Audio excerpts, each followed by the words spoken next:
Voss, artesian water from Norway. Splendidly still or luxuriously sparkling. Voss, artesian water from Norway. Want to learn from Chicago's #1 culinary arts school? Kendall College now offers a certificate training program and individual cooking classes. Go to taste.kendall.edu for more information. I got to know Staub through Alain Ducasse. Getting one for the first time and then cooking with it was a wow moment for me. What sets it apart, the construction and durability of it, the craftsmanship that goes into it, the history that goes into it. I mean, it goes back to Paul Bocuse. It's like the Mercedes-Benz of cookware for me almost. Introducing Groupon's new bookable, time-based offers. Easily book a reservation at top restaurants right on the Groupon website. All we need is a date, time, and party size. Show up for your reservation time, no voucher required.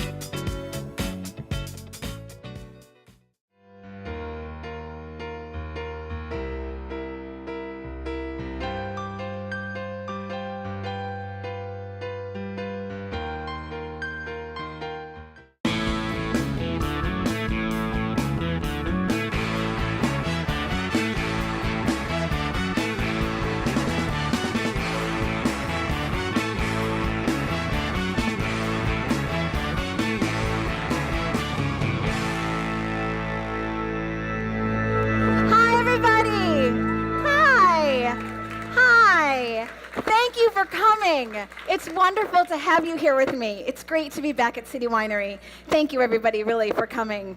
If this is your first time, my name is Elysabeth Alfano, and you are at Fear No Art Presents The Dinner Party. So what I do on this show is I invite 3 celebrities who don't know each other and a prominent chef who cooks for us. And over food and drinks and performances, the unscripted conversations flow. So that sounds pretty good. But what's even better is that you guys are all a part of it. We're all having one big dinner party together. So you should be at this point eating some great food from Chef Bruce Sherman at North Pond. Yes, yes, yes, I can smell it. The room smells so good. And of course, we have lots of other things for you tonight as well, too. Bread from Nellcote, and cheese from Emmy Roth, and frozen yogurt from Kiefer, and Vosges chocolate is also coming. So lots of good things are coming your way. So if food wasn't enough, another great thing is that you're part of the conversation. Really, we're at a dinner party together. So when you put down your fork, pull out your handy-dandy cell phone and Twitter me any questions that you have for me or the guests. So you can do that by twittering at dinnerpartychgo. DinnerPartyCHGO, hashtag the dinner party. And the reason you want to do this, ask your questions, I'll pick some of them, and if your question is picked, you can win $100 to go to North Pond. It's not the worst. $100 to go to North Pond, brunch for 2 at North Pond, tickets to see the Q Brothers, because weren't they fantastic? Q Brothers, yes, I love what they do. They're so Chicago, bringing improvising and theater together. So tickets to Chicago Shakespeare Theater, and we've got cookbooks and Staub cookingware, just great stuff for you. So go ahead and Twitter. That's going to be worth it for you. But I have to tell you, you have a little bit of competition. So we are streaming live tonight on the Chicago Sun-Times website, Splash, and I love them. And if this is a sold-out show, as you've probably noticed, so if you know people who couldn't get tickets, you can tell them to watch. We've got a website up here for our Splash folks. You can tell them to watch at chicagosplash.com/thedinnerparty. So welcome to everybody who's watching us live, streaming. So everybody who's watching is going to be Twittering in just like you. So I'm going to give you some time to pull out your phones and figure that out.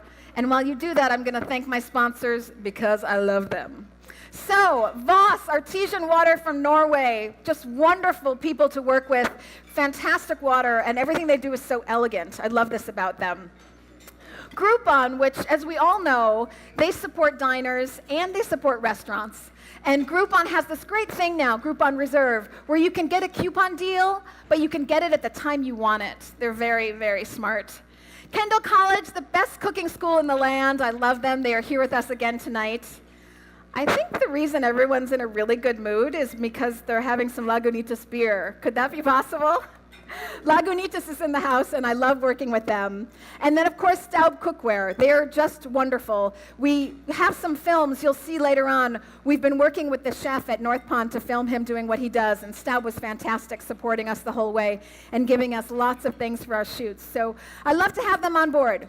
Okay, that's enough logistics. You should now all be up on Twitter. You should now all know what you're doing. So let me introduce my first guest, and we're going to get started with the show. He has been in Chicago journalism since the early 80s. He has won the Peter Lysager Award, noting his excellence in Chicago journalism. He's been nominated for 3 regional Emmys.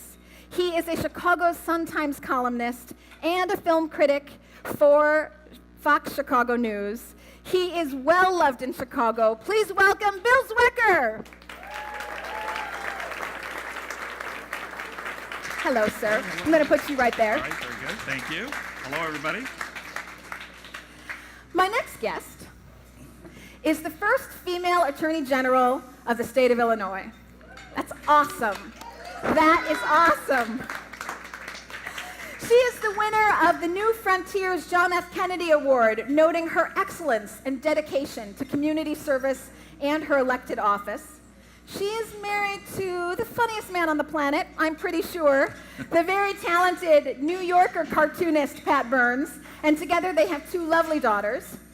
She is up for re-election November 4th, and we're all going to go vote. She's here with us now, our Attorney General, Lisa Madigan. Looking right there, right there. Madam General. A lot can be said about my next guest.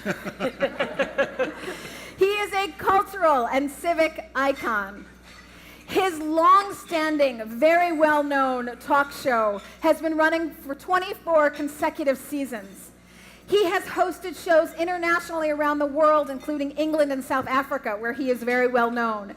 He has several game shows, but before he was doing television, he was the mayor of Cincinnati, a very well-respected political pundit. He is an Emmy award-winning newscaster, but doesn't stop there. He's a Broadway actor. He shows up in movies. He's been in The Simpsons. Barbara Walters in 1998 called him one of the most fascinating people. He has an opera named after him. Please welcome the one and only Jerry Springer.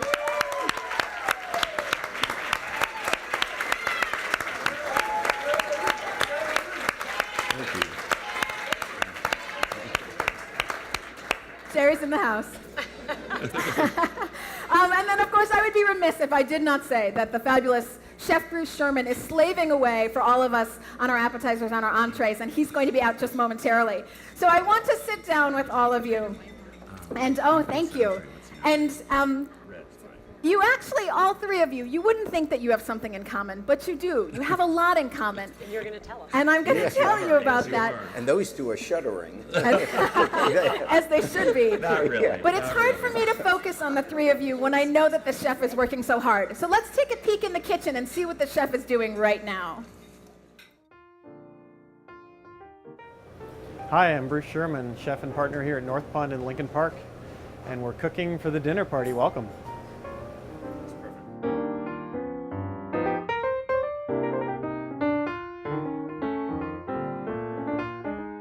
We're going to start our cauliflower velouté. Do some light aromatics, celery, leeks, onions, and some pears, naturally, to make it a pear velouté. There's some great pears available now at the market, and what we like to do here at North Pond is experiment with the different varieties of vegetables, fruits, to see what each vegetable and fruit can impart into a dish.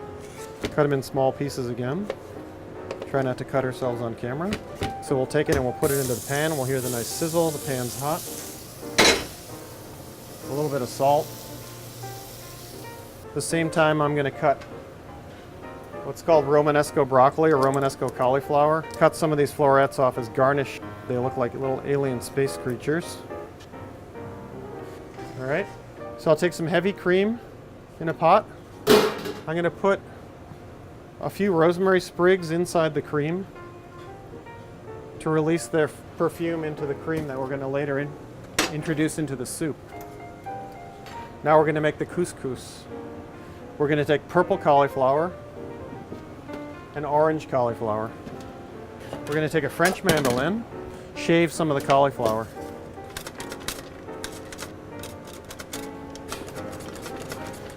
Put in the Roboku. And now you can see what we've done is we've created cauliflower couscous.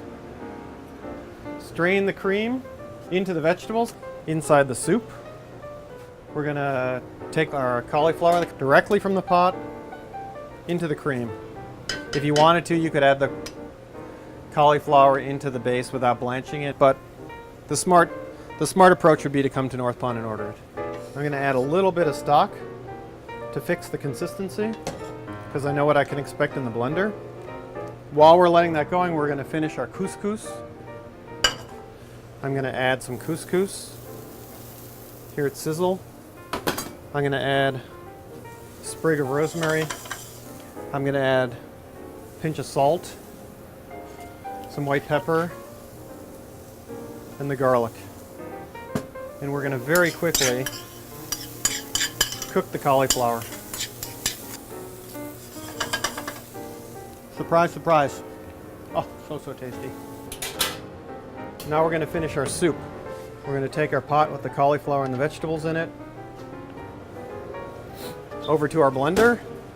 And we're going to let it go for a minute and a half, 2 minutes, so it's nice and smooth. And pour it through the chinois. Now we're going to get ready for the plating. So I'm going to heat the couscous. I'm going to take the couscous to the bowl. Our fish out of the oven. Taking the edge off. I'm going to put just a little bit of oil on the top, and then we'll move the fish to the couscous. We're going to put a few flowers of Romanesco on here.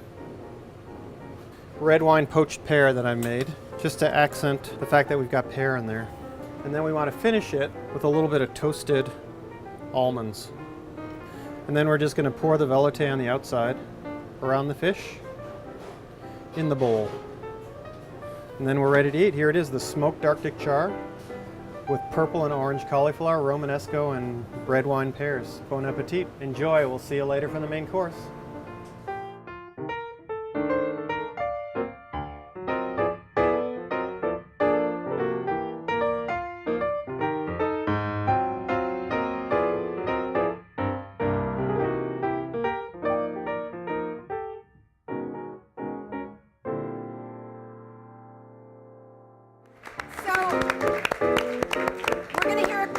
From Chef, and here he is, Bruce Sherman. Wonderful. Thank you, Chef. Wonderful. Thank you. Really wonderful. Oh my God. Thank you.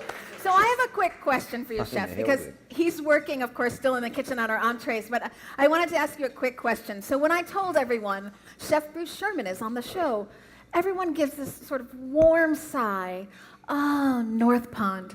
Because you were really the first, farm to table. You were really one of the pioneers there, and now it's become almost cliche, and it's something that you find all the time. But I'm wondering if you think that people are sick of hearing about farm to table. I think I was devastated not when one of my cooks got excited that I saw the Clash at the Aragon way back in the day, but when I was called a legend for the first time. Ah. Just distraught. I think I told Elizabeth that I've been doing it long enough that when I put on my placard at North Pond seasonal cuisine, the people used to ask me what seasons we were open. That's, I guess, how long we've been doing it. But, you know, I'm fortunate, and I'm certainly feel great that everybody has got, if anything, the green fatigue, that they're so tired of hearing about seasonal food that they know what it means, because that's great for the farms, and that's why, you know, I do it and why I went into it, and that's why I'll be doing it later when they've moved on to something else. So you're in for the long haul and not something that's just cliche and of the moment. Long enough. Long enough. So I have a quick question for you. I don't know if anybody knew this, but if you go to North Pond, he has his own little garden right there in Lincoln Park. And so I have a question for you. I have tomatoes that will not ripen. They just go straight to being sour. Why is this? Not sure how to answer that. I don't want to put you on the spot. I'm gonna blame it on the weather this summer. Okay, fair enough. It's been a very difficult tomato year. Ah, so I'm not alone Because here. it never got hot for a sustained period and it took a long time this summer to get warm. So it was very short, and to carry on with the pun, not very sweet for the tomatoes. Yes. In fact, for the most part, they're done for the year. Yes.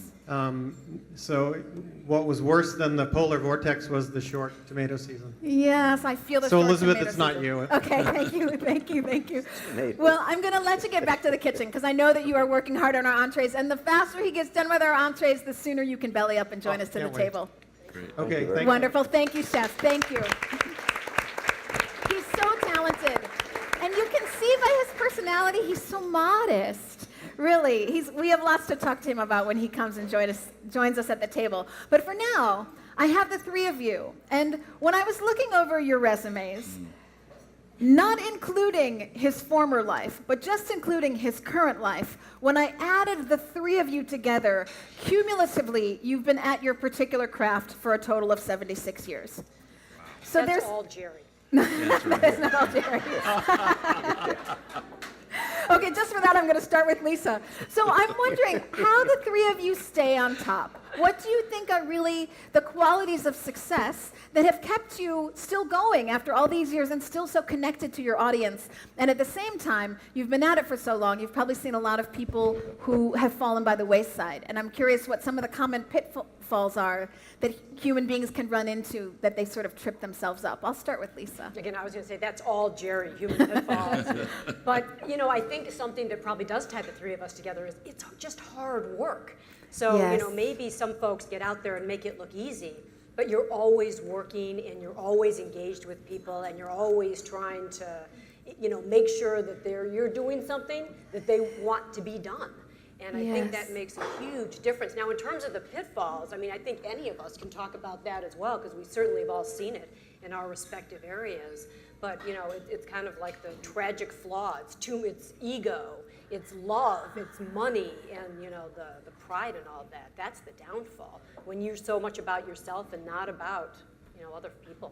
Have you found that as well, when people get more concerned with themselves rather than the other Well, people in their jobs? I see it a lot because obviously dealing with Hollywood as much as I do. Yes. And even actors will admit to you that they have to be so absorbed with themselves because they're into roles, they're trying to get roles, they're trying to be hired, and they're always trying to get better. Unfortunately, sometimes that carries over into their personal lives, and as a result, you see some of the meltdowns that we all know all too well. So it's hard to see, and especially when you see it in younger stars. I think that's really very sad. Yes, and they don't have a support network maybe for Right. themselves. Jerry, Yeah. what do you find? Good parenting is important. Particularly early on. Yes. Yes, yeah. Well, what I do is stupid. I did not say that. There's just no excuse for it. But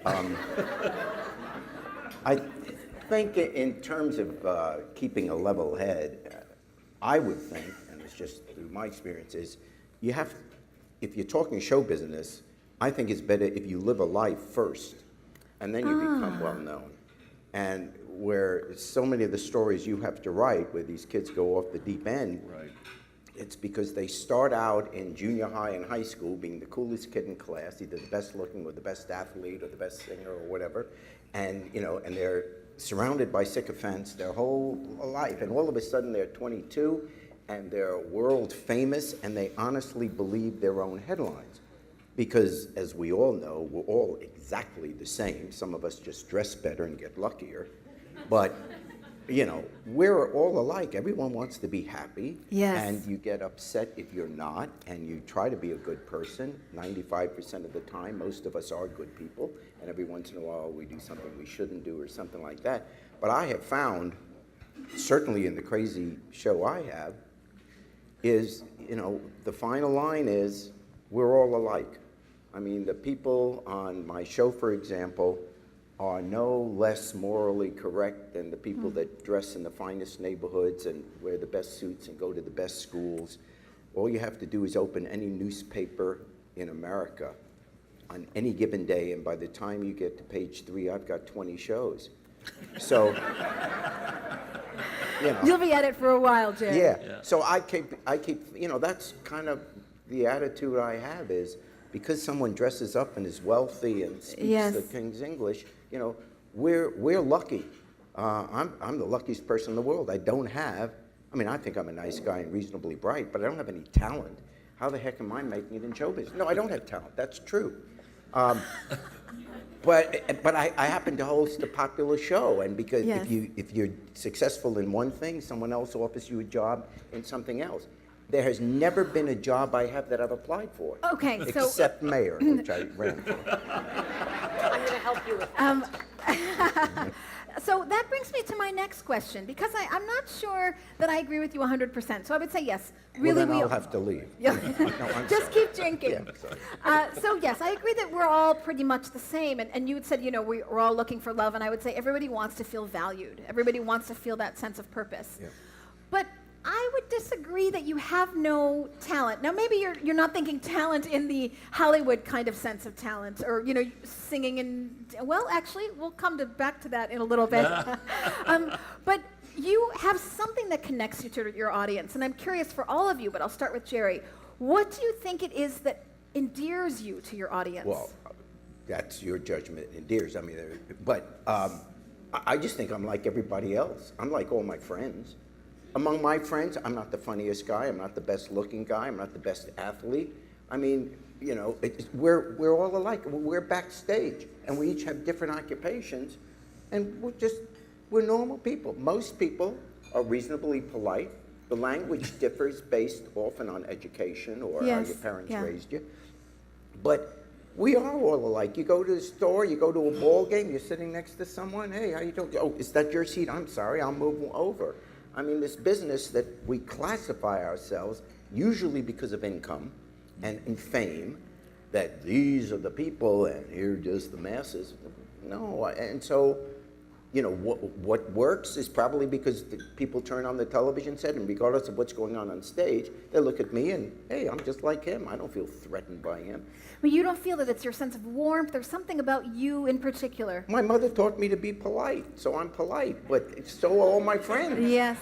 Well, so I have to say that this gives me incredible, it inspires me what you're saying, because I thought you might end up saying, I mean, I tried to have these shows completely unscripted, so I don't know what he's going to say, just like you don't know what he's going to say. I thought you might say that your show had made you lose faith in humanity, but it seems like the exact opposite. Oh, no. Look, I used to be in politics, you know.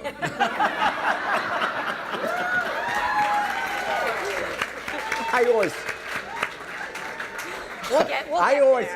always joke, this is a step up. No, I'm teasing.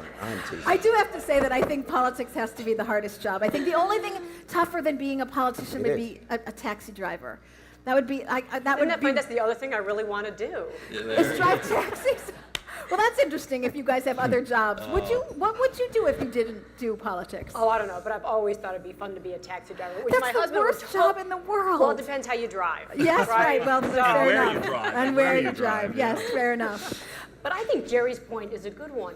You know, I think the fact that everyone is a real person, right? So, you know, I'm out and about and people meet me and they'll come and they'll be like, you're so real. And I'm sure they do that to Jerry all the time too, because when you're on TV, people have, you know, I think a very different view, but when they meet you, like, oh, you have kids. It's just you. You have to figure out how to get dinner on the table too. Oh, you have a life. Yes. You're just like us.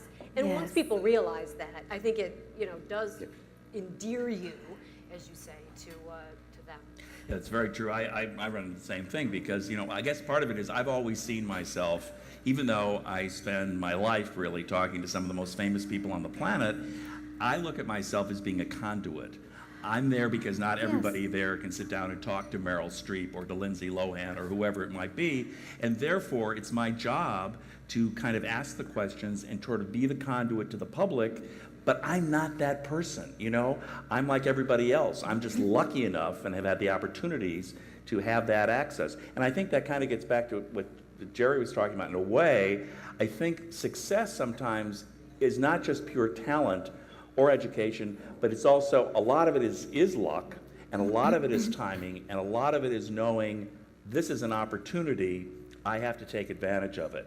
I can speak as a person who has missed a few of those, but I've been lucky enough that I've connected on a few. And I think that's part of it too, because timing in life, as in everything, whatever you do, timing is everything. Yes, absolutely. But you have to be prepared for when that comes. You do. And then you have to not be afraid. And I would say, so we didn't necessarily touch on this for all of you, only Lisa really answered, maybe you guys can chime in. I would say fear is what usually trips people up. That's what I find, is that they just get in their own way because they don't believe in themselves enough, or there's just some element of fear that sort of keeps them from being their fullest. Good point. I couldn't agree more. I have a tweet. I have a tweet for Lisa. We're going to try something different. Usually I read the tweets, but the thing is I really don't want to have my phone around me while I'm doing this show. So my handy-dandy social media director, Allie Drum over there in the corner, she's going to tell us what someone has tweeted. From C. Thorin, the question is, what role does government play in art, especially in education? A lot. Ooh. That's a great question. That's a great question, and I'll just say before you answer it, C. Thorin, good thinking, because you have won $100, courtesy of our folks at Groupon, $100 to North Pond. That is worth it. Good for you. So I think if I heard the question correctly, it's what role does art and government play, education, all that together. I think if you read any of those studies, you really see that kids who are also provided with arts programming are doing so much better. So art in education is absolutely vital. I think the real struggle has been with so much of the economic crisis and the impact that that has had on state governments all over, is that there's not enough funding, there are not enough art programs, but I think that's an absolutely vital connection. And if my mother was here, she wouldn't stop talking about this for the next 10 minutes. Because she has been very active with the Illinois Arts Council for many, many years, and this is like the #1 issue that she's talked about. It's always the first thing that's cut. That's the thing that always throws me. Arts are always the first thing that are cut. Well, it's funny that you mentioned the Illinois Arts Council. So I went to hear Yo-Yo Ma speak, and he said, and I thought this was fascinating, if you want a competitive America, you have to bring back the arts, because the arts helps you to think out of the box. So if you want people who are going to think differently than the masses and come up with things in a different way and be creative, and that means creative products, not just creative dance and theater, which is equally as important, but creative products, then you have to give people the training to think differently, and that would be the arts. So great question. I love that.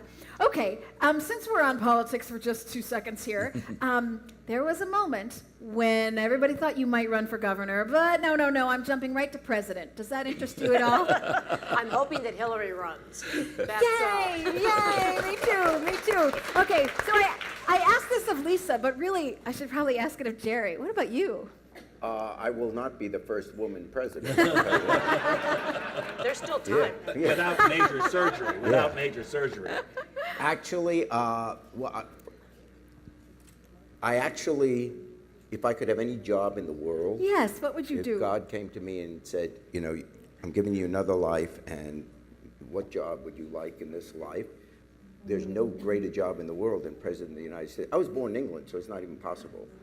So I never even, when I was a kid and started to get into politics, my first job was with Bobby Kennedy, and then I was active in the civil rights movement and the anti-war movement. So I never thought about making a living. I just was thinking all that stuff. So, at some point you're thinking, gee, if I stuck with this, but in fact, I left England when I found out I couldn't be king. So it's never been an issue, but it's still to this day, and anyone who knows me personally knows that that's my passion, If you could, and maybe Political Schwarzenegger will issues. help you, you would be president, you would run for president if you could. Well, that shouldn't be the headline. People leave the country. I don't think so. No, but I'm saying that is a great thing to want to be, because we're in such a prominent position on this planet. Yes. And therefore, if you could help shape what the planet's going to look like, well, and why not be president? And I'm being partisan now. I love Obama, and I get so upset when I travel because of my job, through parts of the country, and there are parts of the country where you go where people hate him. Yes. Now, here's what I don't understand. If you don't want to vote for him, you don't vote for him. If you didn't vote for him, you don't like his policies, fine. But the degree of hatred is scary. I mean, who among us wouldn't have wanted him for a son? I mean, could you have a better human resume than he has? He's a single mom from nothing, editor of the Harvard Law Review, gets to be president of the United States, is a loving husband, a loving father. He's cool. How do you hate this person? Cool, yeah. You know, it's like, I think I do get it, but I won't say it. But it's just like, it's not rational. And what's wrong with us? Well, I think politics can be not rational. Oh, I'm so glad you're out because I see that everyone else has wine, and I was hoping to have Lagunitas like everybody in the audience. Can I have some, please? Because I'm got to catch up with the drunkards here at the table.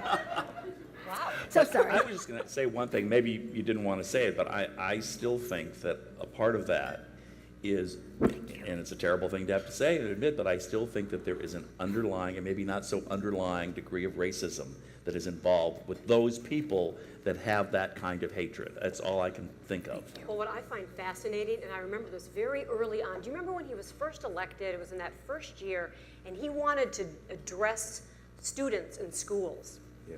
And there was this uproar in some parts of the country where people said, we're not going to let our students be indoctrinated. We're not going to, we're going to take our students out of school. I remember growing up, and it didn't matter who the president was. There was a level of respect just given to the office. Yes. And that is gone. And so that's kind of why I find your response surprising, that you'd want to be president, because in some ways it's thankless at this point. I think it would be very a horrible important, job. no Yes. question about it, but an uphill. And you served, I believe, didn't you? He sat right next to me. That's right, in the state senate. Yes, we maybe have a picture, I think, of I think you have a Senate picture. Lisa. No, but we have Lisa next to the president behind him when he's speaking, I believe. I think true as well. It's a very difficult job to have because, you watch them, just the simple fact of seeing every president age over their 4 years or 8 years, and it's dramatic. But close to running for president is being the host of the Jerry Springer Show. So let's take a quick look and see what the Jerry Springer Show is like, just in case you haven't seen it lately. Good transition. Great connection. I can't see what you're showing. It's you. As soon as, there we go. Let's see, let's see.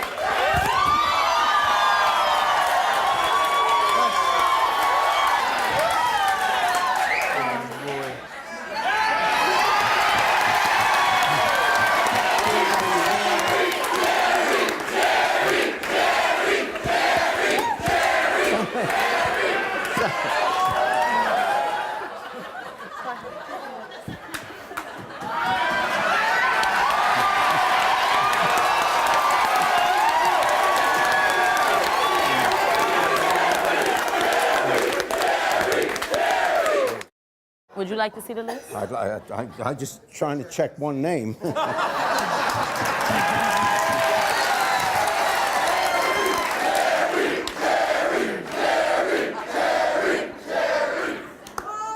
Smiles? That's the guy's name, or you forgot the guy's name and you just smiled? He has a pretty smile. What about KO? Knocked it out. I guess I did make the list. America is the land of opportunity. Yeah, right? dude, And that's, of course, what they're referring to, yes. Yeah. So when I started dating her, yes, all that land of opportunities went away. Oh, she took away your opportunity? Yeah, kind of. She must be a communist. I'm hoping that Jerry, we were talking about this a little bit backstage. I'm hoping that Jerry can walk us through. So what is really going on there? Right? What is happening? Well, here's a little bit of, I can't see from here, but it doesn't matter, every show's the same. Here's the thing, I'm never allowed to know what the show's about. I didn't know that. Yeah, so they hand me the blue card that I carry around, but all the card has are the names of the guests. And my job is to ask the guests what their story is, ask questions that you would ask sitting at home, and then make jokes. So, and if I knew ahead of time what was going to happen, it would look all staged and all that, so they don't want me to know. So there's no preparation on my part. I don't know what the subject is. I don't know who the guests are. If I knew what the show was about, I wouldn't go in. But no, they hand me the card, and then I go out there and I try to tell some jokes, and you know. You really have no idea No what their idea. story Well, I is. know it's going to be stupid, but I don't. They must try to don't shock know. you. They must. Well, once in a while, here, this. What was the biggest shocker for This, you? Yes, thank you. okay. Yeah.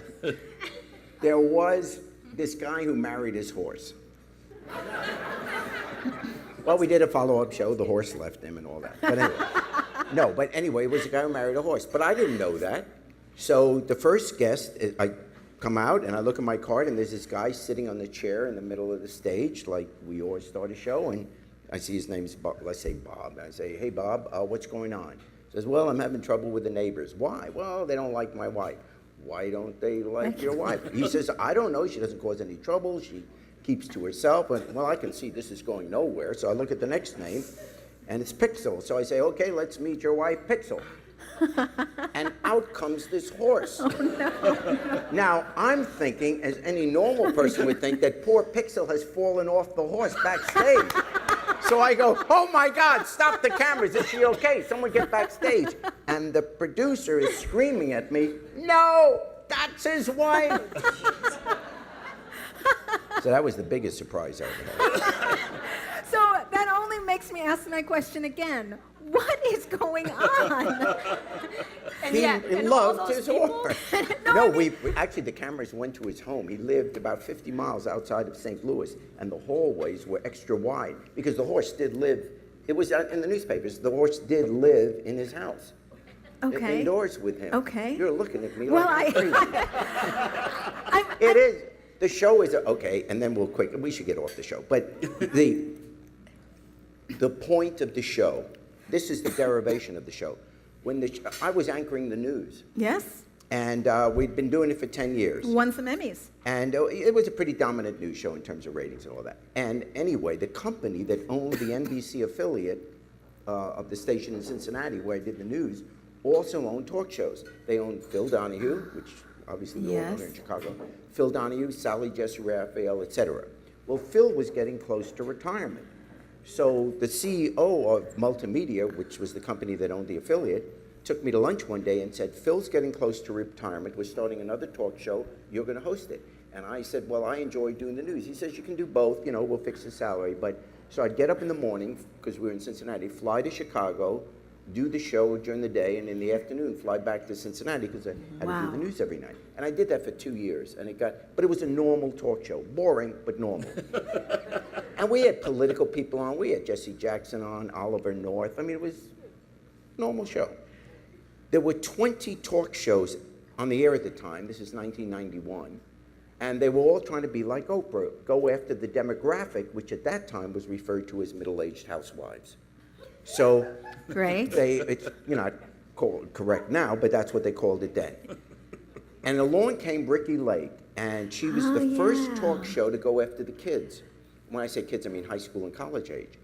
So we're walking down Michigan Avenue here, my executive producer and me, and I clearly remember the conversation, and I said to him, as a business model, why are we trying to be 1 out of 20 going after Oprah's audience and we get a tiny piece of the pie? Let's go after Ricki Lake's audience, the kids, and we'll get 50% of the pie, and that's a lot of viewers. So we decided to go young. From now on, only young people on stage, young people in the audience, young subject matter. Well, we all know young people are wilder than anybody else, much more open about their lifestyles. So every once in a while, just once in a while, the show got crazy just because of the kids. Then Universal bought us, and Universal, when they bought us, it's in the contract, says, you're only allowed to do outrageous. So if you call us with a warm, uplifting story, God's truth, we're not allowed to run it. We're given a list of the other shows we can send it to. We're not allowed to run it. The stations won't air it. We're only allowed to do shows that are inappropriate behavior, outside the norm, etc. So when I go in every day, I know, it's just like if I were a judge in criminal court, I couldn't say, I'm not going to take these people, they're criminals. Right, of course. Yeah, So yes. if I'm hired to host a show where every day they're going to give me outrageous people doing outrageous things, then I can't act surprised. I right, can't yes. all of a sudden take the moral high ground, oh, I'm too good for that. My job is to host a show about outrageousness. And I defy you to watch any one of our shows and say, those people aren't outrageous. They are. So can we go back to his original comment about how everybody on the show is just the same as him? I'm a little worried. Yeah. That I'm sitting next to him, like the guy with the horse. Yeah. If you don't have a horse, you're safe. So do you think the interest in smut has grown? And I would ask this also of the two of you going to Hollywood and then politics. Politics, too. I mean, it seems that everyone, although Listen, I used to cover politics, and when I started covering, back in the day, and you remember, and did a lot of political reporting and so forth, and when I started really only doing politics, people would say to me, well, how could you, move from politics to entertainment? I said, you know what? There's not that much dissimilar, We need more Lisa Madigans, quite frankly, in the world. I don't mean to embarrass you, but we do. But unfortunately, there's quite a mixed bag out there, as you know. So I have a colleague, I think he's no longer an attorney general from one of the southern states, and he likes to say that politics is the Hollywood for ugly people. Yeah, that's right, yeah. that's a good one. Yes, that's a good one. So let me ask you, so much of success, I think, is reinventing yourself. And you have done that in your career. You've stayed pretty steadfast to yours, wouldn't you say? I mean, In the last 12 years. In the last 12 years. I mean, you did some teaching beforehand and some charity work, but you've been pretty steadfast. You, however, have done gobs of things. I think we have another video. Oh, this good. one, Oh, good. yes. This one, Is was this hopefully... is your life? We have another video Where's the book? of hopefully something that was about 30 years ago, maybe 35. Wow. So it'll be a little grainy. Access Television. His road to fame took him from mayor of Cincinnati to local news anchor to public access song stylist. Well, I'm busted flat in Baton Rouge and I'm waiting for that train, and I'm feeling nearly faded as my jeans. Bobby thumbed the diesel down while waiting for that train, and feeling good was easy, Lord, when Bobby sang the blues. Feeling good was good enough for me. Good enough for me and my Bobby McGee. You've probably guessed by now, it's Jerry Springer. I do want to say, such a good sport. So this is the schedule that he has. He sometimes lives here, and then he flies to Connecticut, and he does his show in Connecticut, and then Tuesdays he films his show again in Connecticut, and he moved that show up so that he could fly back early to be with us tonight. So I want to thank him, and especially because Jerry is such an incredible good sport. So thank you for letting me run that. If I'd known you were going to run that tape, I wouldn't have moved the show up. Probably, I understand this. No. So I did ask him behind the scenes, and he can absolutely say no, and we won't bug him. Yeah. I asked him if he would sort of like to try his hat again at something like that. No. Okay. No, I mean, let's talk about you guys. We're getting there. We're getting there. Okay, yeah. It's too much. Well, there's a perfect example of what I said. I don't have any talent, and yet I'm successful in this business, which I have no understanding why it's so stupid. But yeah, so Well, I like to sing, but a lot of people like to sing. You had 2 albums, I think. Well, that I made came it. out. It's true. I had 2 CDs, and the reason people bought them, though, you know how sometimes you have a wobbly table in the kitchen. If you place my CD under the shortest leg, it balances, and we sold them as stocking stuffers. But when I sing, everyone gets involved because the people have to guess where the notes were supposed to have been.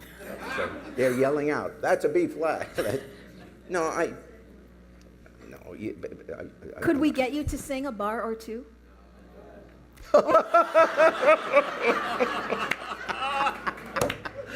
There's a man with taste. Yeah. Oh my God! My show is turning into the Jerry Springer Show. Wait a minute. Don't be angry with me, darling, if I fail to understand all your little whims and wishes all the time. because this fork doesn't work. Did I tell you? What a good sport. What a very, very good sport. Okay, so I do have questions for everybody else. We're done with Jerry now. I'm curious what you guys love about your jobs, because we've talked about the trickiness of politics and, you know, how maybe there's more interest in dirt and smut going on in Hollywood and stuff. But what is it that you love about what you do? And you too, of course. Well, I love the fact that I do get to talk to people who, you know, are in the news, are great entertainers for the most part. Yes, obviously I have to report on the seamier side of Hollywood as well, but for the most part, it's really sitting down and talking to, you know, all kinds of people. From, I mean, I just this week talked to Carl Hiaasen, who's a wonderful author. You know, I just spent 2 hours Thursday, which was unbelievable, with Clive Davis, who was a man responsible for every great musician from Whitney Houston to Aretha Franklin to you name it, Alicia Keys, and sat with him as he shared his mixes on the new albums he's doing for the new, of course, the Whitney thing is very poignant because it's her greatest performances. The Jennifer Hudson album, which actually broke today, which is unbelievable. And to sit in his office on the 35th floor of the Sony building, I was pinching myself. You know, this is a man who's had such an impact on the music industry for a half a century. Yes. The Aretha Franklin folks, you're not going to believe this album.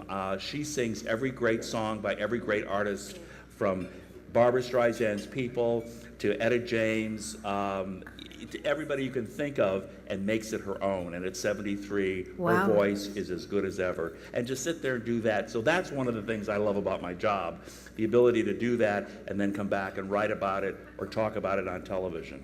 Yes, yes, wonderful. And make that connection for everyone. Yeah, Like yeah. you're saying. Again, it's being a conduit. I mean, Yes. that's the way, I mean, I couldn't do what he does. I can't act like Tommy Lee Jones, who actually hates reporters and is not a great interview, but that's another interesting. story. Oh, interesting. But he's a great actor. I should probably use another example, like a Meryl Streep or somebody like that. Michael Douglas, you name it. But to be able to listen to these people talk about the way they inhabit the characters that they create, to me, is fascinating. I'm going to circle back to you a little later about interviews that either have gone awry or that you like your favorite interview, or but I'm going to come back to that because I also want to hear what Lisa loves about her job. Parades. Parades. Yeah, because, you know, I get to exercise while I'm working. It's great. No, I actually do want to tell a parade story, though. So just a few weeks ago, around Labor Day, we're in Buffalo Grove, cute parade they have in the community, and somebody leaves the sidelines and comes up to me and kind of waggling his finger at me. He's like, "You're an ass." And I'm like, uh-oh, you know, this isn't fun. Kicker. And I was like, yes, I am. right? Because that could have been so much worse. Yes, it could have gone the other way. And that's the fun of my job, Yeah. right? I mean, getting to actually stand up for people and to go after the bad guys and to hold them accountable and to win. Yes, it's and great. you do. And Right. your office has done great things for, I mean, domestic violence, we're seeing it now so much in the news, but you've done great things for the lending crisis. I mean, and- from day one, we were out in front of going after the subprime lenders and the big banks on Wall Street, and we're still cleaning up. We still got an ongoing lawsuit against S&P, but it's them, it's the utility companies, Right. it's, you know, the pharmaceutical companies, it's the bad for-profit colleges. I mean, right now we have this economy that is a very predatory economy. And so having the ability to identify the bad actors, hold them accountable, is the joy of my job, because you're helping people and you're making sure that, you know, real, regular people aren't always, you know, on the short end of things. And it's funny, I think you have a particular reward in what you do, and that life is so rarely black and white. It usually is sometimes in terms of gray, in terms of who's right or who's wrong, or who messed up the relationship, or who was at fault at work, or it's rarely that black and white. And yours really, as you sort of clearly said, there is someone that you need to go after. And so that's got to be rewarding. I get to fight for people. Yes, fight right? for people. And I get to win. Yes. And that's, And you you know, do win. it's really satisfying. That's satisfying for me. Service, helping others, that's what keeps me going. You ass kicker, you. Good for you. But I have a question for you. How do you handle, because obviously not everybody, you know, may be Not agreeing with you. everybody's nice on the And nice, parade. yeah, exactly, the parade. What's your approach when somebody, whether it's a letter, whether it's a phone call, or whether it's directly in person, somebody comes up and, you know, and kind of is perhaps not so nice? So most of the time, 99.99% of the time, people are nice to my face. I know people aren't as nice behind my back, but you know, when I'm in the grocery store and someone comes up to me, they usually don't come up to me to yell at me. They usually come up and want to give me a hug because we've helped them save their home or something. But when people do come up, you know, I think what I try to do is try to have a rational conversation. So tell me what the problem is. Let me hear the details. You know, stop ranting. Let me actually hear what the situation is. And you know, then you tease out the story and you find out, okay, well, one, it really wasn't me, it was somebody else, because you can't tell anybody apart. Right. And then two, let's actually try to get you some help, right? And so that's what you do with it. So a tweet has just come in now for Jerry, so I'm going to let my social media director take it away. Allie, what do we have for Jerry? From Mara Barr at Lovey and Rowe with underscores in between. What have you learned the most from your career? And I'll just say she's won 2 tickets to see the Q Brothers at Chicago Shakes, so good for her. What have you learned most from your career? Most of 99% of life is luck. And what I mean by that, I don't mean to disparage people that work hard. A lot of us work hard, but there are a lot of people who work hard that don't. Yes. I'm lucky enough to have the success that I've had, for example. So it is luck. And when I say that, and I see it every day, you know, there's not one person in this room that had anything to do with the decision to be born, or to whom you'd be born, or in what era you'd be born, or to which parents, or in what health, or what kind of a brain. I could take Bill Gates, you know, arguably one of the most successful people in America, period, or in the world. If he was born in Ethiopia, he would have been dead by the age of 5. Right. So this business that I made it on my own, why can't they, you know, behave properly and do all this? Just give it up. We all have to admit when we're alone in our room and we're not putting on airs that, whoa, am I lucky? So luck is 99% of it. It's a gift from God. Now, the rest, you work real hard. And so when opportunities do come, you take advantage of it. But what I've learned is what I said before. We are all the same. We have all had moments in our life when you didn't marry a horse, but hopefully you've done something that and I'm not saying scandalous, you've just done something that if the rest of the world knew about, you'd kind of be embarrassed. We all have an uncle or somebody in our family. You know, has a human being been born that couldn't be on my show? No. No, right. I see what you mean. No. Now, as we were saying backstage, 90% of America would never go on the show, me included. But that leaves 10% that would, and 10% of America's 32 million people. That's a lot of shows. So, but, you know, we ought to be thankful for what we have. Thank God for our good fortune. Work hard. Be a nice person, and never get too full of yourself, because, you know, in the shower, we all look alike. I'd love to hear this from you, because, you know, one of the things that I do on this show is I love to bring people together, and usually I don't know my guests before they arrive, and I didn't really foresee that you might have such humility, and it's really wonderful to be around that. I have a mirror. That's how you get humility. Well, you've talked about working very hard, and that sort of segues me to my next. At this time in the show, usually it would be the next person's opportunities to sing or dance. Lisa, I am guessing that you would not like to sing or dance. Is that true? I don't know. I'm not totally against sambaing, but Oh. I'm not going to sing. So just keep them. So I thought I would bring out someone who might be able to perform on your behalf. And I thought, how am I going to do this in a way that is completely apolitical? And then I thought, I'll get someone who's too young to vote. That's my answer. So this woman has worked so hard. She is only 17. She is as nice as they come. She has such humility. She is so sweet. Please welcome the very talented Yemi Marie.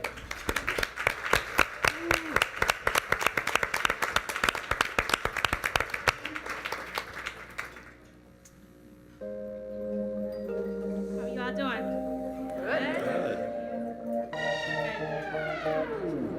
Everybody tells me that this world we live in is today.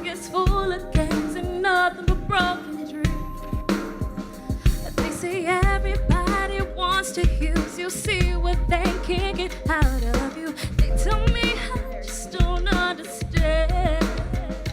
But if somebody tells me that my dreams are out of reach, I would tell them that you just have to believe. And if somebody asks me what it means to succeed, I would tell them fulfilling my dreams. I'm gonna touch the sky, spread my wings and fly. Nothing's gonna hold me down. Gonna turn this world around. No destiny's too far. I'm gonna blaze like a shooting star. Yeah, yeah. No matter who you are, you gotta be, I gotta be, we gotta be. Yeah, yeah, yeah, yeah. Superstars. Can everybody clap your hands with me? Oh, I know I go through life and things and see what there's in store for me, but everybody needs the time to grow. Baby, I don't know what's best for me. It'll happen if it's meant to be. I will try to go down the right road.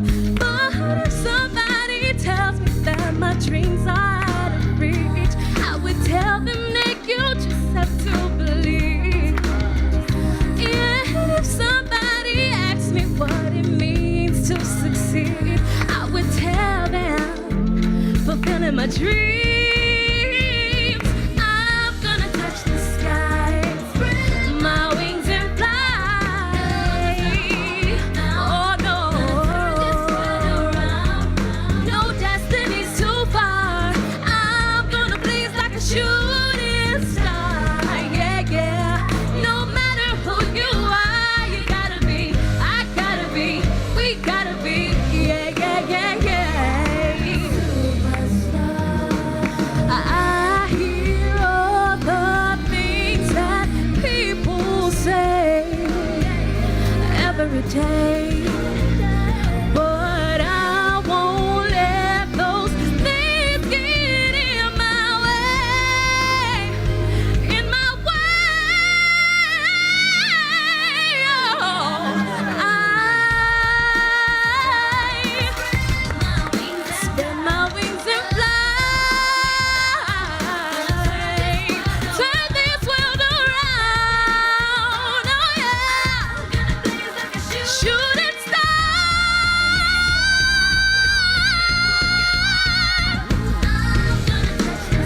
Oh yeah. Spread my wings and fly. Oh, turn this world around. Oh, I'm gonna blaze like a shooting star. Yeah, yeah. No matter who you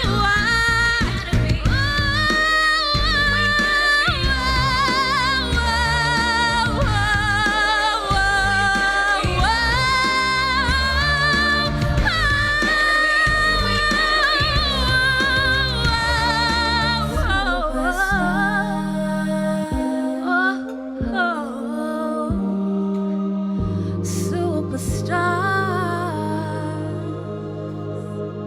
Thank you. Wow.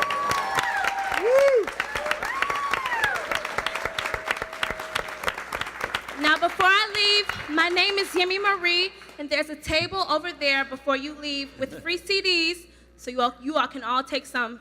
First come, first serve. All right, thank you. Love you. Yummy, thank you so much. Yummy. Yummy. The girl has pipes. I'm not kidding. The girl has pipes. Wasn't she just wonderful? I just love her. I really do. That's talent. That is Yes, talent. that is talent. Yemi Marie has talent, absolutely. Quick segue, our sponsors have talent too, but also it gives us a chance to eat. So we're going to have a quick word from our sponsor. We'll be right back. Voss, artesian water from Norway.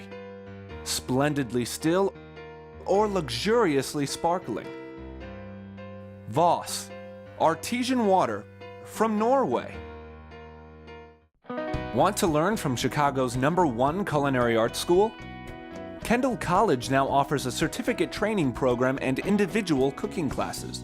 Go to taste.kendall.edu for more information. I got to know Staub through Alain Ducasse. Getting one for the first time and then cooking with it was a wow moment for me. What sets it apart, the construction and durability of it, the craftsmanship that goes into it, the history that goes into it. I mean, it goes back to Paul Bocuse. It's like the Mercedes-Benz of cookware for me almost. Introducing Groupon's new bookable, time-based offers. Easily book a reservation at top restaurants right on the Groupon website. All we need is a date, time, and party size. Show up for your reservation time, no voucher required.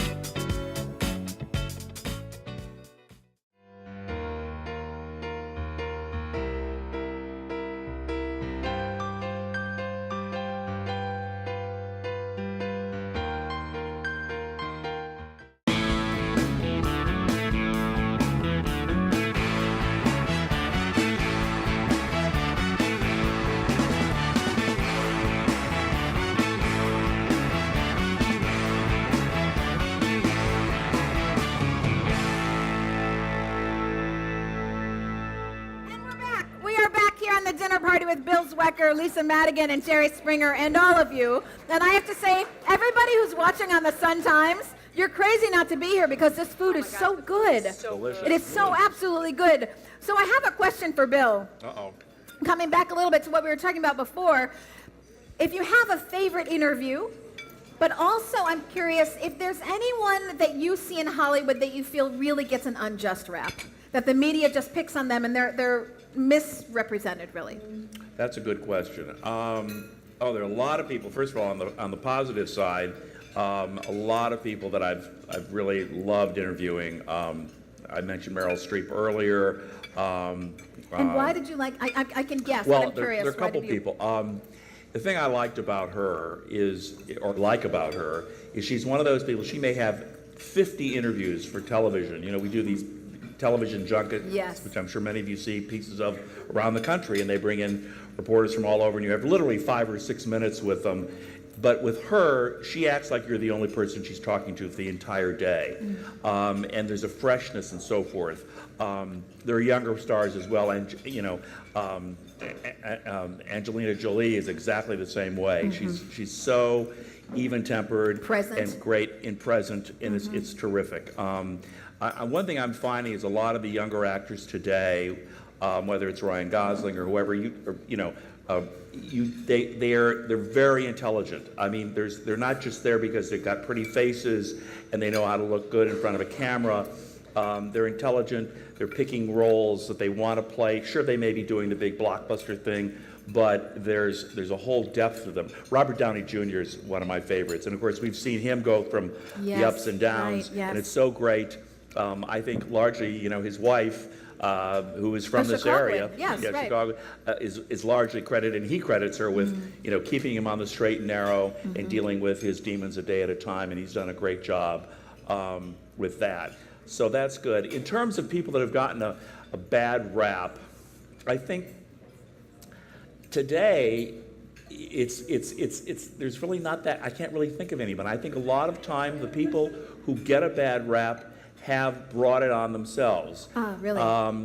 Lindsay Lohan is probably an easy example. Justin Bieber is another good example.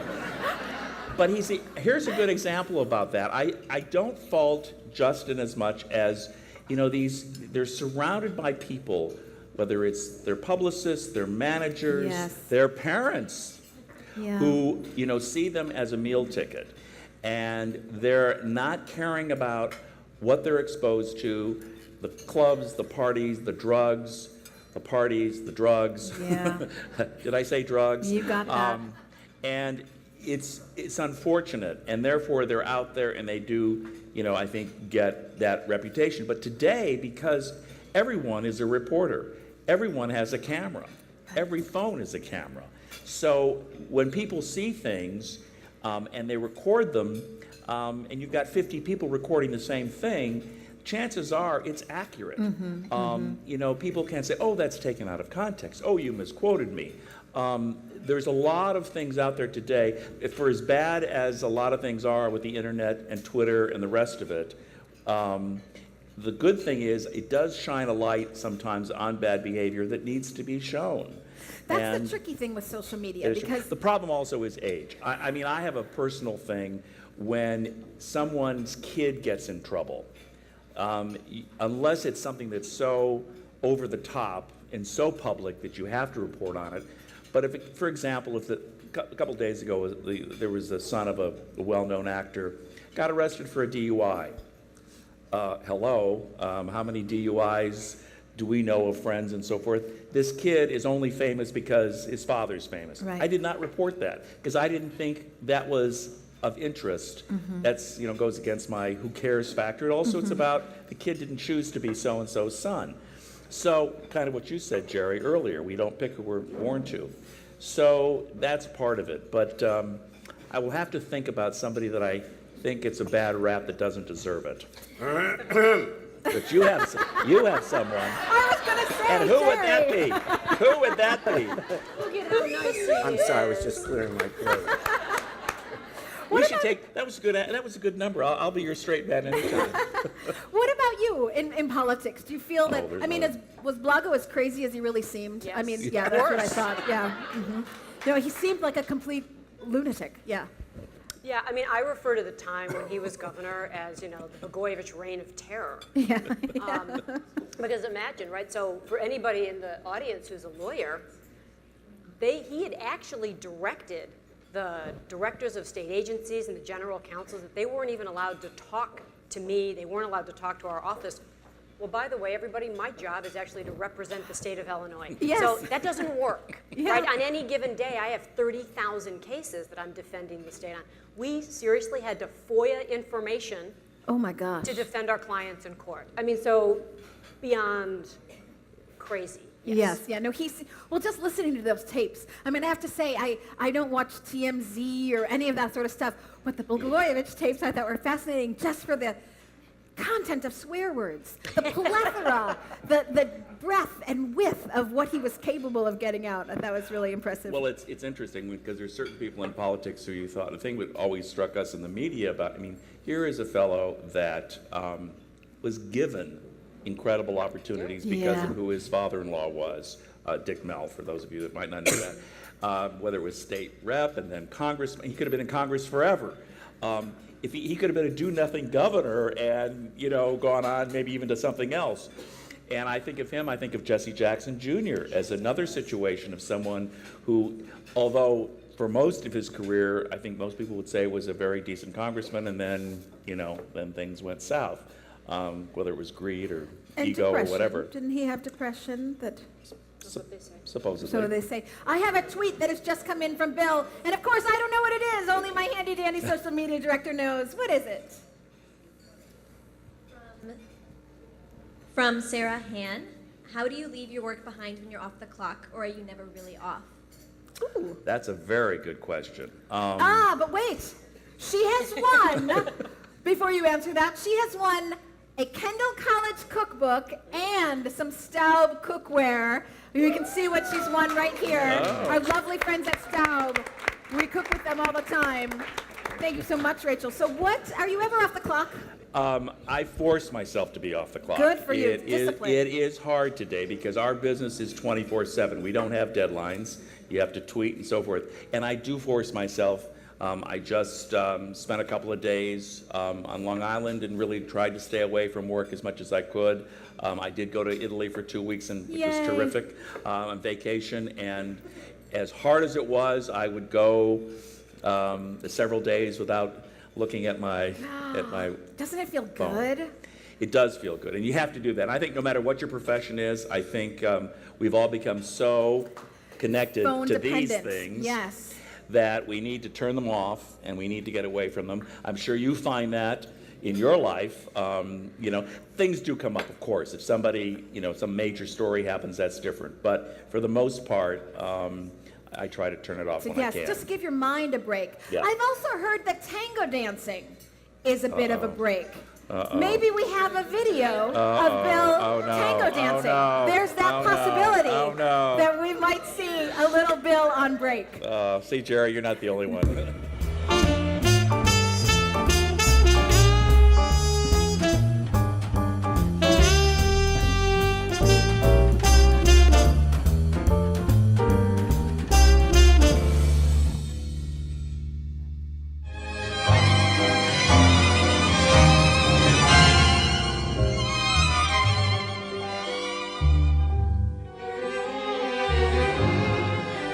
Zwecker for the Chicago Sun-Times, and I'm at Art Tango in Ravenswood. And guess what? I'm about to get my own personal tango lesson.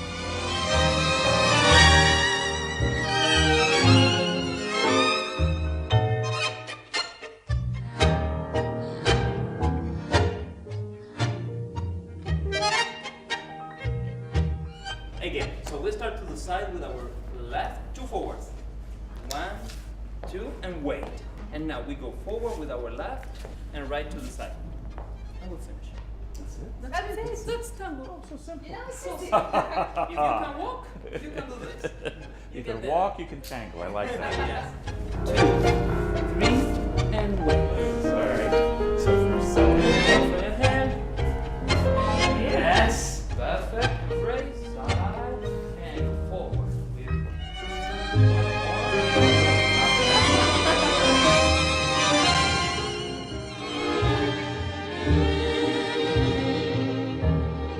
Now that I've practiced my tango at Art Tango, I'm ready to hit the dance halls of Buenos Aires.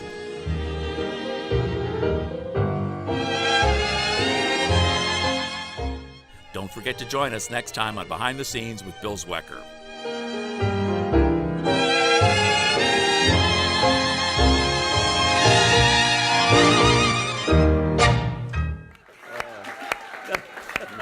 I think we're having a bit too much fun out here for the chef not to be included. Let's see what he's making for our entree. We're going to bring him out to the table. Did they not get their entree? Okay, welcome back. For this next course, we're doing grilled pork tenderloin, andouille sausage, a mutsu apple pudding with roasted cipollini onions and baby carrots, cured Italian greens, and a beet syrup. Okay, so we're going to take our apples and we're going to coarsely cut them into small pieces and cook them very slowly to make a very smooth and buttery applesauce, as it were. So the mutsu, some of the other Asian dense varieties, Granny Smith, work really well. I like a sweet and sour apple. We're going to take a little bit of parchment paper to cover the top so it doesn't color. It's kind of like making snowflakes when you're a kid. And we'll cover our pot. At the same time, we're going to start our beet gloss, because that takes some time. We're going to take a whole beet and we're going to peel it or cut around. We're going to just cut it into small dice to extract as much flavor and color as we can, and we're going to add that into our stock. Put that on the stove. So we're going to take some greens. We use minestra nero, we use spigariello.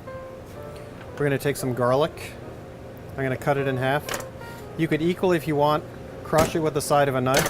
What you want to do is you want to release the oil, and I'm going to rub the oil in the side of a bowl. So you get the garlic oil without the garlic. I mean, what's better than that except roasted garlic? Or as a French-trained chef, no garlic.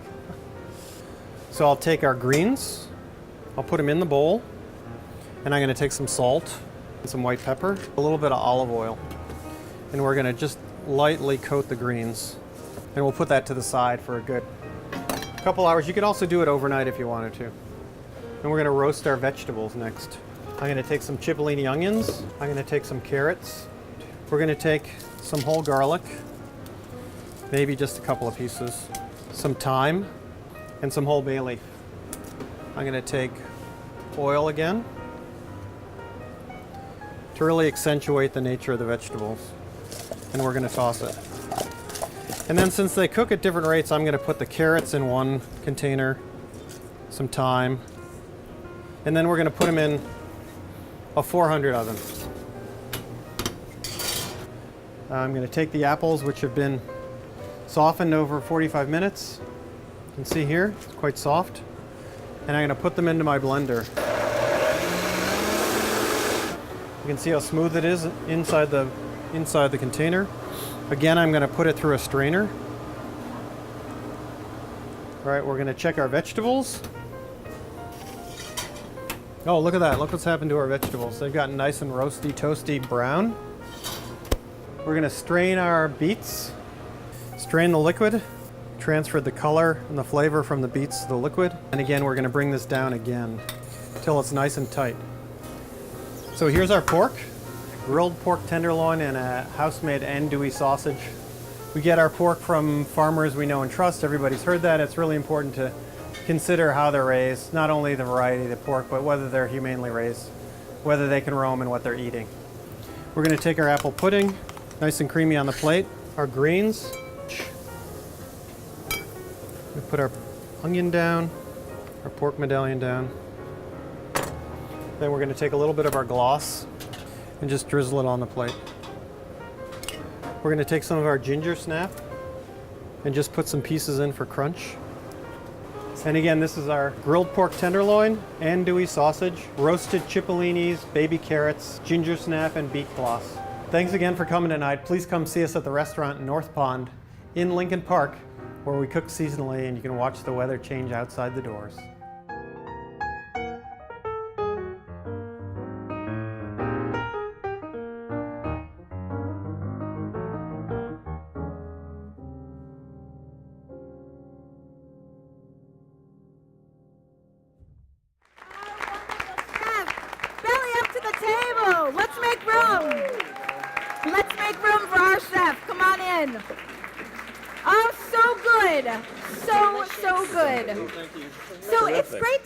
Because we were just talking with Bill about celebrities, and of course the celebrity chef craze is hotter than hot. And you're one of them. And you are one of them, but you're also quite modest, just like Jerry. And I wondered if you had a take on the celebrity chef craze.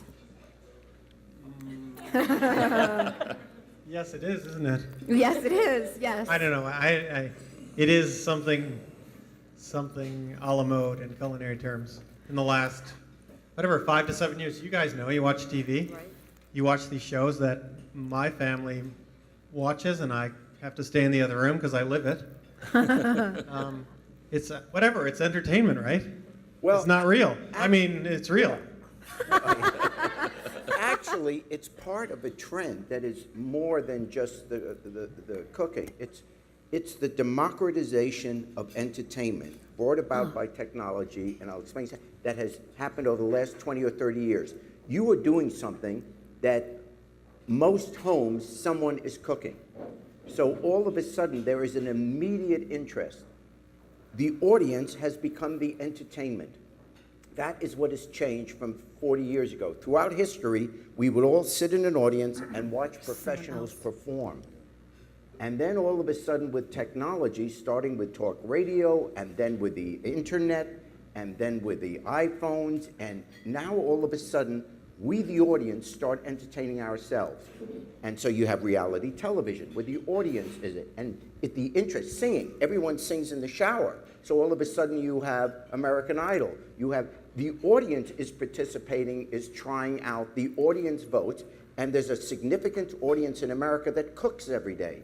And they would like to be able, so all of a sudden, you're doing something that everyone wishes they could do as well as you do. So they say, well, I can make some pasta. How do I do that?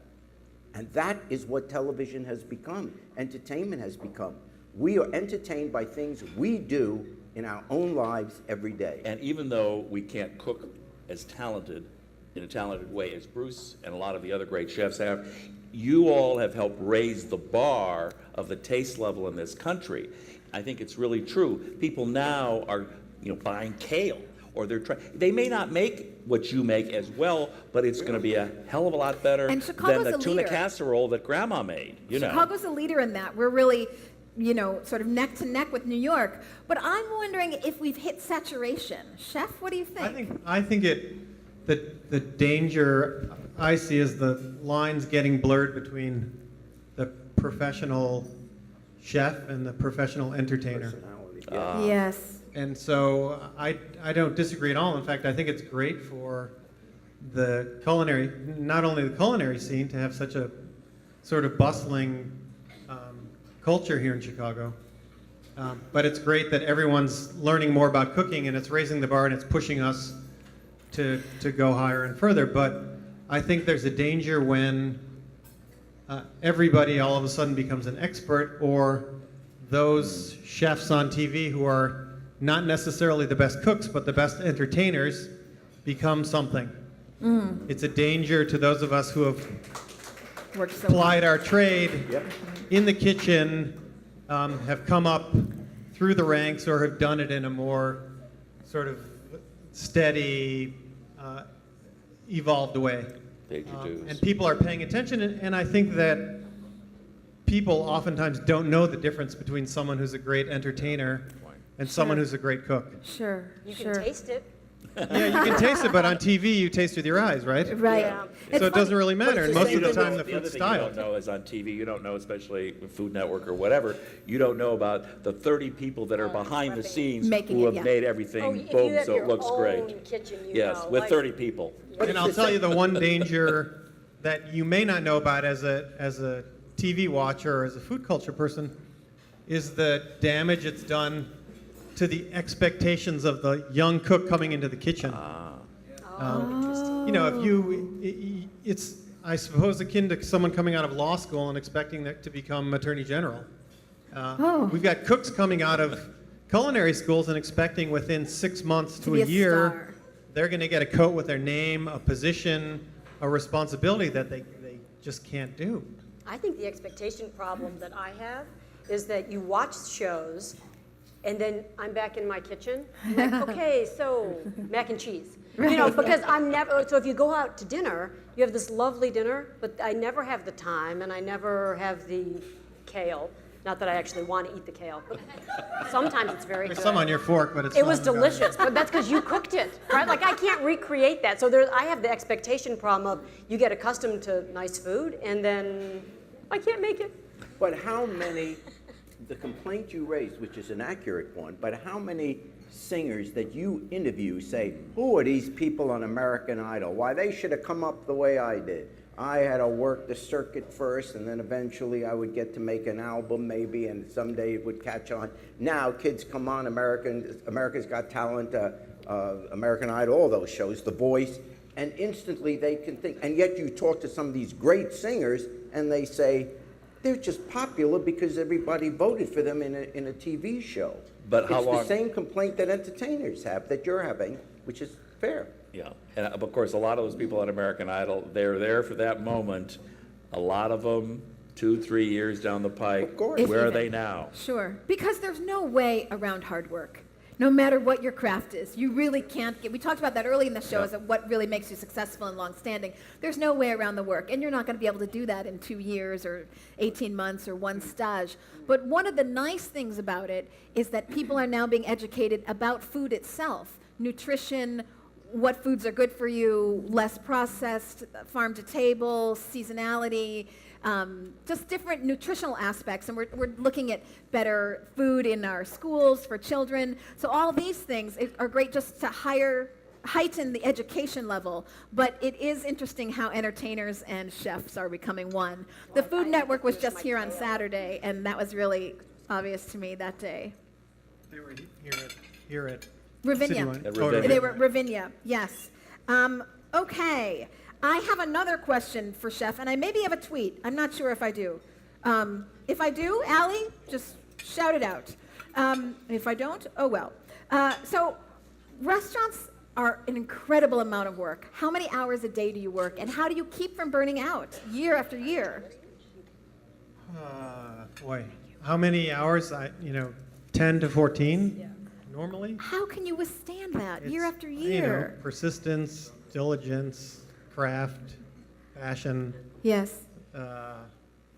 Stubbornness. You know, it helps to Right. have a saint for a wife. Yeah. Kids who understand because of my wife. I couldn't do it without her, or couldn't have a family anyway.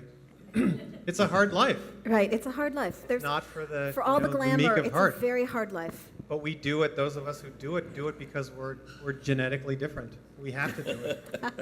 But you know, I feel this way, and I say this always on the show, I feel this way about all the arts. And in many ways, I feel that artists, and I include chefs in this, they're blessed because so many people want to know their purpose in life, and they want to know like where they can have an impact. And artists, maybe it was the same for you, I don't know, but artists, for better or worse, they know early on that's what they're going to do because they almost don't have a choice in it. They're sort of propelled to do their art. And maybe they suffer for it, but at least they don't have to wonder, what is my purpose? That's right. It's just paying the bills. I do have I just got it. I just do have a tweet for you. Allie, What's our tweet for chef? And I'll just tell you, whoever was smart enough to tweet in for chef gets brunch for two at North Pond. I know. Nice. I know. Great. From KM on stage, what inspires your passion?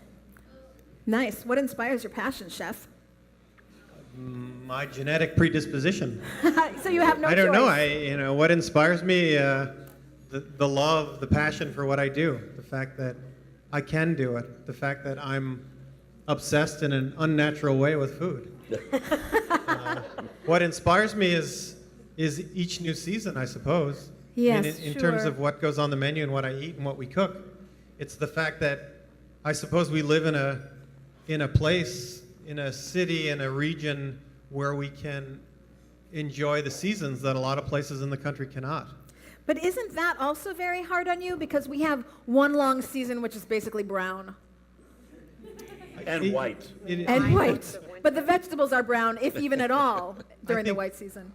It's harder in the wintertime Yes. to be inspired by the brown and the white. Yes. But you have to look at it, I suppose, it makes the green that much sweeter in the spring. Yes. Oh, a poet. You see, he's not just a chef, he's a poet.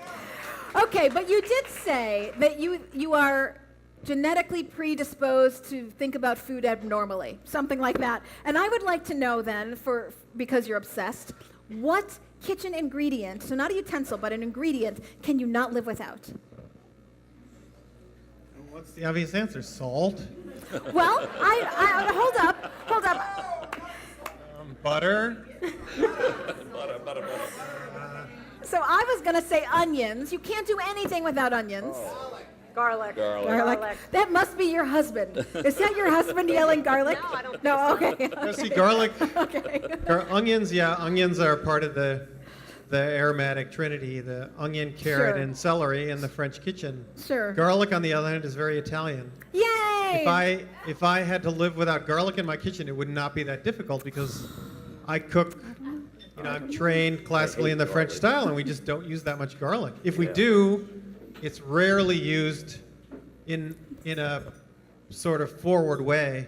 We tend to blanch it 2 or 3 times to get rid of the strength that you guys all adore. Oh, I'm on your side. I hate garlic. You don't like garlic? I hate garlic and communism. In which order? Do they go hand in hand? So you saw on the greens that you had tonight on the pork plate how I use garlic. I rubbed the garlic in the bowl and I threw it out. That's how we use garlic in the Italian kitchen or some other culture. They would chop the garlic and put it in the kale, and you guys would stink. You're going You'd be happy, to hell. but you'd stink. So I have a question for the rest of you, because you probably cook. Lisa maybe does not. No, I do. You do? I wish I did it more. Okay, so what is in your refrigerator? What ingredient in your kitchen will I always find? Yogurt. Ooh, okay. Very healthy, very healthy. Bill's got yogurt. What will I always find in your kitchen? Salsa. Yum. Yes, okay, good. Girl after my own heart. What will I always find in your kitchen? Well, in fairness, the best thing I make are reservations. But my wife does all the cooking, and I'm hopeless in the kitchen, and so my wife does all the cooking. We've been married 41 years, and God bless her, she can cook. Oh, lucky you. Lucky you. Okay, so let me turn that question around then. Is there a food you can't live without? Ice cream. Yes. Oh. Okay, now we're talking, people. Now we're talking. What about you guys? Oh no, kale. It was really good. What food can you guys not live without? I want to be proper. What can't I live without? Yes. You know what my favorite thing is that I get cravings for? Indian food. Really? Yeah. And I've even figured out how to make dal in a crock pot. Oh, good for you. Really? That's interesting because as much as I like Indian food, it's not something I would ever crave. Oh, I love it. I love Indian food too. That's bizarre. What else would you can't live without, Bill? 2 very different things, and one I don't make, one I can make. One would be sushi, and the other would be any kind of pasta. Yes. Okay, wait, I have a tweet for... Oh, yes, I'm sorry. Yes, please. Oh, thanks for asking. Let's ask the chef. Well, I thought we had said the Holy Trinity, and then we had said that was a onions. different and we said, question. okay, all right. Peanuts in the shell and potato chips. I love peanuts in the Okay, shell. thank you. Okay, but wait a minute. Do you eat the peanuts in the shell, but the shell as well? Or you just like them in the shell so that you can crack them? He cracks them open. Well, you take them out of the shell. Every once in a while. I think when I was 8, I ate the whole thing. Okay, I still like to eat the shell. I like to eat the shell. But I like to eat the shell if I'm at a baseball game. I'll just say that. Okay, I do have a tweet for all of you. Let's hear it from Allie. And this person has won Yemi Marie CD, which I guess she was giving away, but still. And Voss water, so hopefully you've got your muscles with you, and a David's Tea gift pack of their new fall seasonality of teas. It's just beautiful, and it's so good. So Yemi Marie might make you thirsty. You're going to have Voss water and David's Tea. What is our tweet? From Muse in Chief. What's your next adventure? What is your next adventure, Bill? Ooh, my next adventure. Yes. I just got back from a great trip. I have to think about that. Okay, I don't have an adventure fair enough. planned. Fair enough. I'm coming back to you. You'll have All an right, I'll adventure think of an planned by the adventure. time I get back to you. I'll start with you, Jerry. We'll go down the line. What's your next adventure? Well, I'm going apple picking with Richard, my grandson, on Saturday, so that's the best of it. That is an And then- adventure. In terms of my show, well, actually, I'm doing Baggage on the Road. Baggage is a dating game show I do, and we're going to go to college campuses around the country doing that. And then I host the national tour, The Price is Right. So we go city to city doing that. So that's So just tell everybody again, because I'm not sure people fully realize how many things you are doing at the moment. List all of the shows you have that you travel to Well, produce. I mean, there are 4. I do my show. I do Tabloid, which is a weekly crime show on the Discovery Channel. And then I do Baggage, which is the dating game show that's syndicated, but also on the Game Show Network. And then I host, as I said, the national tour, The Price is Right, where we go to theaters and casinos around the country. And the people in the audience, it's the exact same show, but the people in the audience win the refrigerators and the cars. And this summer I did 8 weeks of that in Branson, Missouri, which is only 7 miles from where the guy who married his horse lived. I didn't know, I swear, I didn't know that. And one reporter was interviewing me and said the question, what's the craziest show you've ever done? So I would say the guy who married his horse, she said, oh my God, he lives down the street. Okay, so that is a very full, adventurous life, I would say. Chef, what's your next adventure? I get to cook at Chicago Gourmet on Saturday. Yay! We're all going. We're all going. Right? Yep. That's going to be an adventure, I'm sure. And then I'm hoping to go with my wife on vacation to Mexico in a couple of weeks. Oh, good. So you'll get a break. We were talking just before you came out about not taking your phone with you. Are you going to disconnect? I'll have to get back. I have a restaurant to run. Try to disconnect if you possibly can. Lisa, what's your next adventure? Tomorrow morning, I'm going to Waukegan. Okay, that's thrilling. Then I'll go to Round Lake, and I'm back on the campaign trail.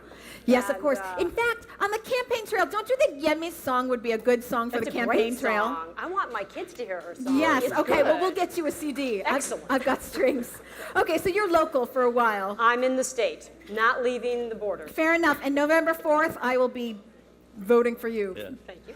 And I guess it's part of my regular job, but I am going to Los Angeles this coming weekend to do interviews for a couple of new movies, including Robert Downey Jr.'s new movie, The Judge. So I'll have a Yes, chance. that's right. That's Yes. always an adventure. Yes. And also in the works is planned for a trip to South America and to Argentina. So that'll be an adventure. That'll be no be phone. adventure. No No phone. tango. No tango from Sure, me. famous last words. Somebody will have a cell phone and they'll take you. Don't Yeah, you worry, yeah. Bill. Okay, so finally our dessert is coming out, and I think it was Jerry who said that he can't live without ice cream. So we're all getting some great stuff from Kiefer. Thank you very much. I have one question around the table, because we've had so many inspirational talks tonight. I'm wondering, and I'll start with Chef, what words of advice would you give to someone who's just starting out? So that new young chef, what words of advice would you give? Head down, mouth shut, hands moving. Ooh, dictatorial. I like it. Tell me again. Sounds like a bank robber. Head down, mouth shut, hands moving. Sounds good. Lisa, what advice would you give? Find and follow your passion. And Find and follow your passion. Because once you figure that out, you'll walk through fire. Yes. Right? And it doesn't, once you find that, everything else just figures itself out. Yes, You'll work hard, you'll be happy, you'll get out of bed. Yeah, and I really agree with that because when you find your passion, not only does the money come, but you don't even care how much. You The just money don't care. doesn't come. What about the money? What? Passion and money? What? Well, in theory, they're linked. In theory. Wrong field. Yeah. That word for Jerry, not so much. Bill, what words of advice would you give to someone? Well, I'd also say find and follow your passion. But in journalism today, you have to learn every aspect of our business, and that means being as technologically adept, learn everything new about everything that's happening technologically, be totally plugged into all the social media stuff that's out there. Can you guys hear him? Because I just want to make sure you're catching this, how good this is. This is good advice. Yes, this is great advice. And, I have people coming to me all say, oh, I'd love to do what you do. The market for entertainment journalists is very, very tiny. It's not to say that it can't happen, but if you want to be a journalist and you want to chase stories and do that, take whatever job that is offered to you initially, and you'll never know where it will lead. Right. My first job in television was 6 a.m. on a Saturday morning on the local NBC affiliate to talk about celebrities for 2 minutes, and from there it led to everything else. Yeah. So you never know where it goes. Right, absolutely. I so agree. Jerry, words of advice. Particularly for young people, because most young people don't know what they want to be in life yet. Yeah. That's the truth. I mean, when you hear about famous people making it, they may have known. But if you go into school today, most kids don't yet know exactly what the rest of their life is going to be. So my advice is be really good at whatever you're doing, and someone will notice. I promise you. They'll either notice. They'll either notice where you're working, whatever the job is, and give you a promotion, or someone else will notice and say, you know what, you're really good at that. Why don't you try this? And you go someplace else. Yeah. I was not joking when I said I had never, except for when I ran for mayor and got elected there, I never applied for any job I ever got. It's amazing. It's because I was lucky. But people see what you're doing and you get offered something else. Yes. Somebody takes you to lunch and says, you're good at that, let's try this. Or we're expanding our business or whatever. Just be good at what you do. Good things will happen most of the time, not always, and that's why luck is involved. Yes. My advice would be nose to the groundstone, eyes to the sky. I want to thank everyone for coming tonight. I particularly want to thank City Winery because we have lots of irons in the fire here, and they do such a fantastic job. It takes a lot of people to run this show, so look at your screen how many people work on this show. It's coming up momentarily. So I want to thank my team. I, of course, want to thank Bill Zwecker for joining me tonight, celebrity columnist. I want to thank our next Attorney General as of November 5th, Lisa Madigan. No one cooks better than Chef Sherman. Thank you, Bruce, for being here. I really want to thank Jerry Springer because he traveled to come here and he really changed his schedule around. Very gracious of him. I want to thank him. So if you think tonight was fun, and let's face it, it was, you want to be here on October 27th. Our next guests are the artistic director of the Joffrey Ballet, Ashley Weeder, who's wonderful, the professional football player who is a woman, and she's a singer. So she often sings the national anthem and then goes to play as the all-star quarterback for the female team, Sammy Grisafi. So I'm very excited to have her here. And filmmaker Joe Swanberg is going to be here. Great. He's going to be great. And it's going to be Chef Paul Virant, Michelin Star Chef Paul Virant of V. So we have a great show. Get tickets October 27th right here. Thank all of you for coming. Your energy just means the world. It really makes the show so much fun. My name is Elysabeth Alfano. Thank you for coming tonight.